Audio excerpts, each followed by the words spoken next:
सदाबहार अभिनेता अविनाश शाही ने पूरी की लाखों में एक पवले वानी हम बहू रानी। रेणु विजय फिल्म के बैनर तले बनी फिल्म लाखों में एक पवले वानी हम बहू रानी का डबिंग अविनाश शाही ने पूरी कर ली है, जिसके निर्माता निशांत उज्ज्वल है। इस फिल्म को निर्देशक Ajay Jha, story screenplay Arvind Tiwari का है, प्रोडक्शन हैंड महेश उपाध्याय। अभिनेता अविनाश शाही ने बताया कि ये फिल्म बहुत ही अच्छी बनी है।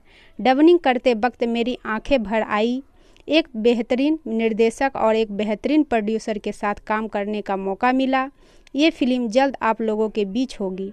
इस फिल्म के मुख्य भूमिका में अमरपाली दुबे, सदाबहार अभिनेता अविनाश शाही, ललित उपाध्याय, जय यादव, राकेश बाबू, साहिल सिद्दीकी, संगीता तिवारी, रंभा साहनी, जया पांडे, रितु पांडे, कंचन शशि, प्रिया दीक्षित, राम सुजान सिंह, गोपाल चौहान, विद्या सिंह, पुष्पेंद्र राय, संजू सोलंकी, बंधु खन्ना, जितेंद्र खान, निकिता शर्मा और भी कलाकार नजर आएंगे।